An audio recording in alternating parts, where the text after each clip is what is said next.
मुगल साम्राज्य, ये नाम सुनते ही दिल में शानो शौकत और ताकत की तस्वीर उभरती है, लेकिन हर मुगल बादशाह को इतनी आसानी से शोहरत नहीं मिली। आज हम बात करेंगे दूसरे मुगल बादशाह हुमायूं की, जिनकी जिंदगी जीत, हार और अचानक आने वाले उतार चढ़ाव से भरी हुई थी। अपनी कुर्सी की पेटी बांध लो, क्योंकि ये हिस्टोरिकल रोलर कोस्टर है जिसे देखना आप मिस नहीं करना चाहेंगे।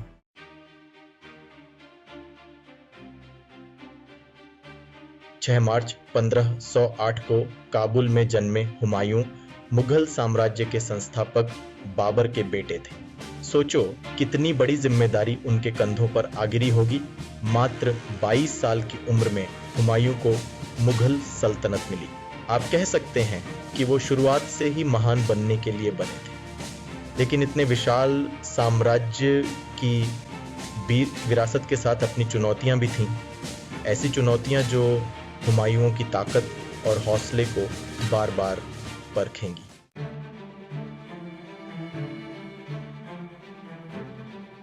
मानो इतने बड़े साम्राज्य का वारिस बनना ही काफी नहीं था, हुमायूं को जल्द ही यह सबक भी मिल गया कि परिवार ही सबसे बड़ा सरदर्द बन सकता है। यहाँ आते हैं कामरान मिर्जा, हुमायूं के सौतेले भाई, जिन्होंने तय कर लिया था कि बांटना उनके बस की बात नहीं है। कामरान को साम्राज्य के टुकड़े हथियाने का शौक था, जैसे काबुल और कंधार, और उन्हें अपना घोषित कर देना। हालांकि ये बस एक छोटा मोटा पारिवारिक झगड़ा नहीं था।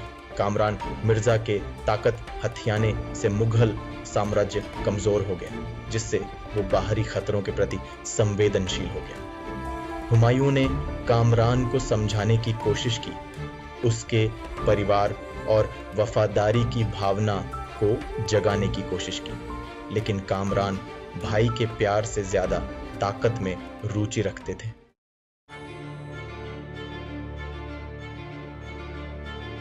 जब हुमायूं को लगा कि अब इससे बुरा और क्या होगा, तो उन्हें रियल पॉलिटिक का सबक मिल गया। गुजरात के बहादुर शाह और शेर शाह सूरी जैसे शासक मुगल परिवार के ड्रामे को देख रहे थे और अपने अपने क्षेत्रों का विस्तार करने के ख्याल से ही उनके मुंह में पानी आ रहा था। हुमायूं जानते थे कि उन्हें बहादुर शाह से जल्दी और निर्णायक तरीके से निपटना होगा, लेकिन कामरान मिर्जा के लगातार खतरे के कारण बाहरी दुश्मनों पर ध्यान केंद्रित करना लगभग असंभव हो गया था। कल्पना करो कि आप शतरंज का खेल खेलने की कोशिश कर रहे हैं और कोई बार बार मेज के पैरों पर लात मार रहा है। उन्हें बाहरी ताकतों से बचाने के साथ साथ साम्राज्य के भीतर अपनी स्थिति मजबूत करने का रास्ता खोजना था। हुमायूं का शुरुआती शासनकाल एक कठिन संतुलन बनाने जैसा था। आंतरिक कलह और बाहरी खतरों के बीच नियंत्रण बनाए रखने के लिए एक बेहद संघर्ष।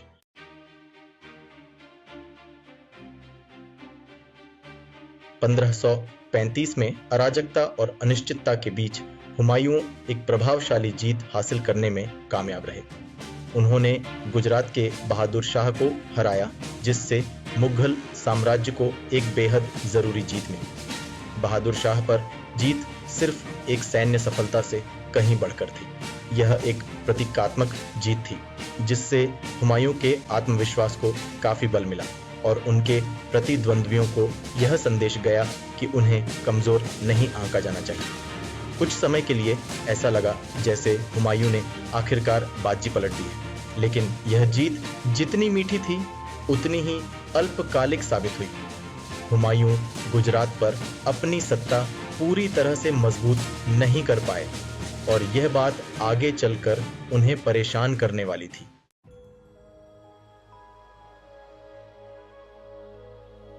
एक तरफ जहां हुमायूं आंतरिक संघर्षों और क्षणिक जीत से जूझ रहे थे, वहीं पूरब में एक नया खतरा उभर रहा था। शेर शाह सूरी यह सिर्फ एक और महत्वाकांक्षी शासक नहीं था। शेर शाह एक बुद्धिमान रणनीतिकार, युद्ध का उस्ताद और एक ताकतवर दुश्मन था। उसने मुगल सेना का अध्ययन किया, उनकी ताकत और कमजोरियों को समझा और हुमायूं के प्राधिकरण को कमजोर करने के हर मौके का फायदा उठाया। शेर शाह एक ऐसे तूफान की तरह था जो धीरे धीरे लेकिन निरंतर मुगल साम्राज्य के केंद्र की ओर बढ़ रहा था। उसने बिहार और बंगाल में अपनी सत्ता मजबूत करना शुरू कर दिया। एक मजबूत सेना बनाई और एक कुशल प्रशासनिक व्यवस्था स्थापित की। हुमायूं अपने ही आंतरिक संघर्षों में उलझे हुए थे, इसलिए शुरू में उन्होंने शेर शाह को कम आंका।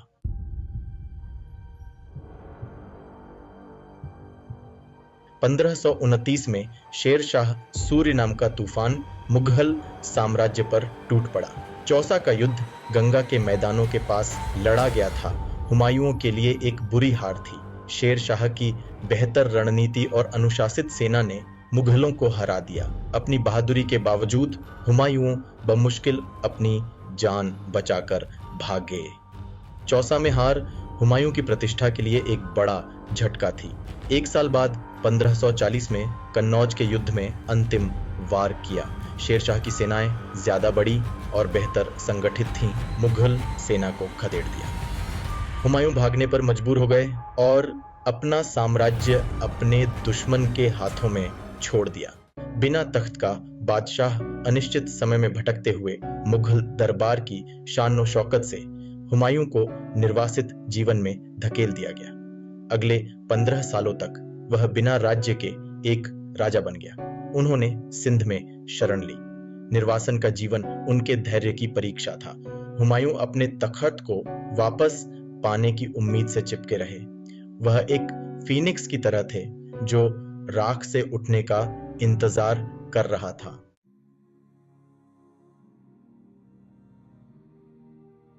शरण और आशा की तलाश, अकबर का जन्म और फारसी समर्थन।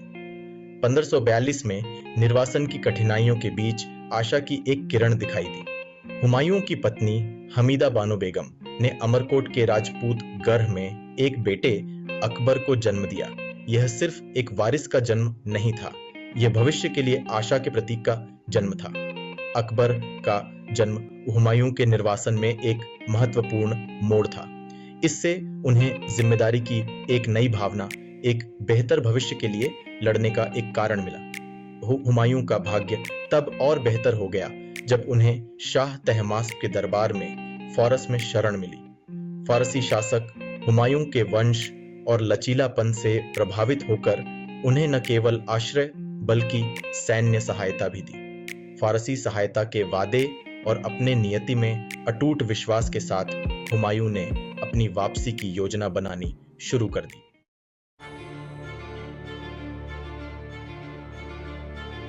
फारसी गठबंधन, एक शाही मदद।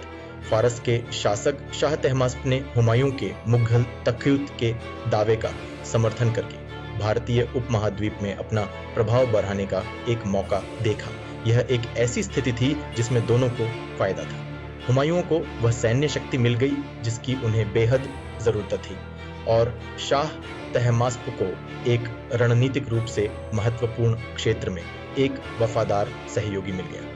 फारसी सेना के समर्थन से हुमायूं अब सिर्फ एक निर्वासित राजा नहीं रहे, वह एक ऐसी ताकत बन गए थे जिसे नजरअंदाज नहीं किया जा सकता था। यह गठबंधन सिर्फ सैन्य शक्ति के बारे में नहीं था, यह हुमायूं के लचीलापन, शक्तिशाली गठबंधन बनाने की उनकी क्षमता और जो हक से उनका था उसे वापस पाने के उनके दृढ़ संकल्प का प्रतीक था। यह खेल बदलने वाला था।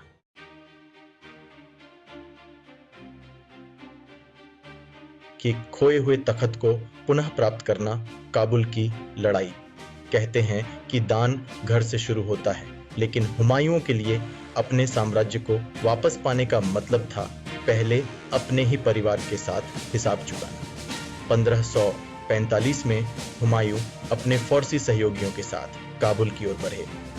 काबुल की लड़ाई सिर्फ क्षेत्र के बारे में नहीं थी, यह पुराने हिसाब चुकाने, यह साबित करने के बारे में थी कि बाबर की विरासत का असली वारिस कौन है। काबुल की लड़ाई हुमायूं के लिए एक निर्णायक जीत थी। कामरान मिर्जा लड़ाई लड़ने के बावजूद हार गए और भागने पर मजबूर हो गए। यह जीत सिर्फ एक सैन्य सफलता से कहीं बढ़कर थी। यह एक प्रतीकात्मक जीत थी, एक संकेत था कि हुमायूं वापस आ गए हैं और अपने खोए हुए गौरव को वापस पाने के लिए तैयार हैं।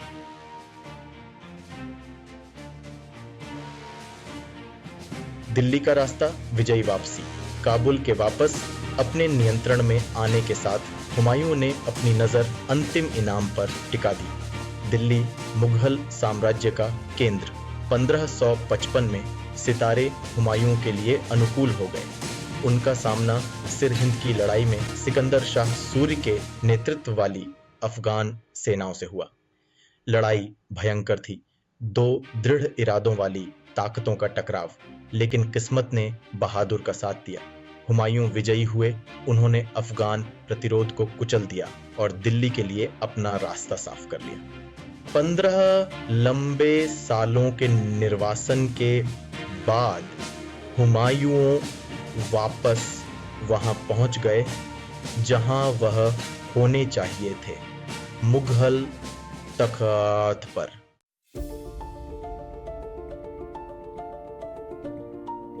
हुमायूं का शासनकाल भले ही निर्वासन और संघर्ष की अवधि से चिह्नित रहा हो, लेकिन मुगल साम्राज्य पर उनका प्रभाव, हालांकि अक्सर नजरअंदाज कर दिया जाता है, महत्वपूर्ण था। हो सकता है कि उन्हें अपने कुछ उत्तराधिकारियों की तरह लंबे स्थिर शासनकाल का आनंद न मिला हो, लेकिन उनके योगदान ने मुगल साम्राज्य के स्वर्णिम युग की नींव रखी। हुमायूं की सबसे बड़ी विरासत शायद उनका बेटा अकबर था, जो आगे चलकर सबसे महान मुगल सम्राटों में से एक बना। ये हुमायूं ही थे जिन्होंने अकबर में सहिष्णुता, विविधता को अपनाने और बुद्धिमानी और न्याय के साथ शासन करने का महत्व डाला। अपने जीवन के अधिकांश समय तक चली अशांति और अनिश्चितता के बावजूद हुमायूं ने कभी भी बड़ी तस्वीर को नजरअंदाज नहीं किया। वह समझते थे कि मुगल साम्राज्य सिर्फ एक राज्य से कहीं बढ़कर था। यह एक विचार था, एक विविध और समृद्ध समाज का दृष्टिकोण था।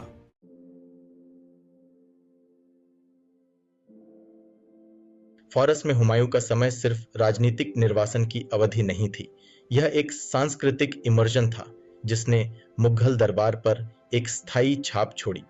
वह फारसी कला, वास्तुकला और साहित्य के लिए गहरी सराहना के साथ भारत लौटे, जिसे उन्होंने उत्सुकता से मुगल जीवन में शामिल किया। उन्होंने एक विशिष्ट मुगल सौंदर्य बनाने के लिए फारसी सुरुचिपूर्णता और भारतीय भव्यता को एक साथ लाया। फारसी वास्तुकला का प्रभाव हुमायूं की सबसे स्थायी विरासतों में से एक में स्पष्ट है। दिल्ली में उनका मकबरा उनकी पत्नी हमीदा बानो बेगम द्वारा कमीशन किया गया। हुमायूं का मकबरा मुगल वास्तुकला का एक शानदार उदाहरण है, जिसमें इसका ऊंचा गुंबद, जटिल टाइल का काम और शांत बगीचे हैं। खुद को फारसी विद्वानों, कलाकारों और सलाहकारों से घेरकर वह एक संदेश दे रहे थे। मुगल साम्राज्य एक विश्वव्यापी बाहरी दुनिया को देखने वाली शक्ति थी, जो अपनी सीमाओं से परे प्रभावों के लिए खुली थी। हुमायूं का जीवन विरोधाभासों का अध्ययन था। वो एक ऐसे शासक थे जो हार और जीत दोनों जानते थे। एक ऐसा राजा जिसने अपना तख्त खोया केवल दृढ़ संकल्प के साथ इसे पुनः प्राप्त करने के लिए। उनका किस्सा इतिहास के पन्नों में दर्ज भाग्य की अप्रत्याशित प्रकृति और मानवीय भावना की स्थायी शक्ति का प्रमाण है। 1556 में उनका शासनकाल दुखद रूप से समाप्त हो गया, जब पुस्तकालय में गिरने से उनकी मृत्यु हो गई। उन्हें उस सम्राट के रूप में याद किया जा सकता है जो लड़खड़ा गया था, लेकिन उन्होंने खुद को कभी गिरने नहीं दिया। उन्होंने खुद को उठाया और हर चुनौती का सामना किया। हुमायूं का मकबरा आज उनकी स्थायी विरासत के प्रतीक के रूप में खड़ा है। इसके राजसी गुंबद और शांत उद्यान उनके परिष्कृत स्वाद और फारसी सौंदर्य शास्त्र के प्रति उनके प्रेम की याद दिलाते हैं। हुमायूं की विरासत उस नींव में निहित है जिसे उन्होंने मुगल साम्राज्य के स्वर्णिम युग के लिए रखा था।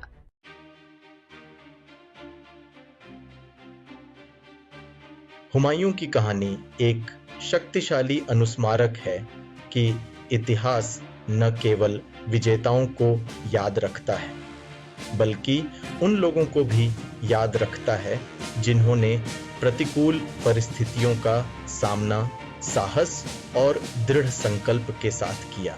हो सकता है कि वो एक निर्दोष शासक न रहे हों, लेकिन वो लचीलापन, कला के संरक्षक और एक दूरदर्शी व्यक्ति थे। मुगल इतिहास की भव्य रूपरेखा में हुमायूं का शासनकाल एक संक्षिप्त अंतराल के रूप में प्रकट हो सकता है, लेकिन उन्हें केवल एक संक्रमणकालीन व्यक्ति के रूप में देखना साम्राज्य के प्रक्षेप वक्र पर उनके गहन प्रभाव को नजरअंदाज करना होगा।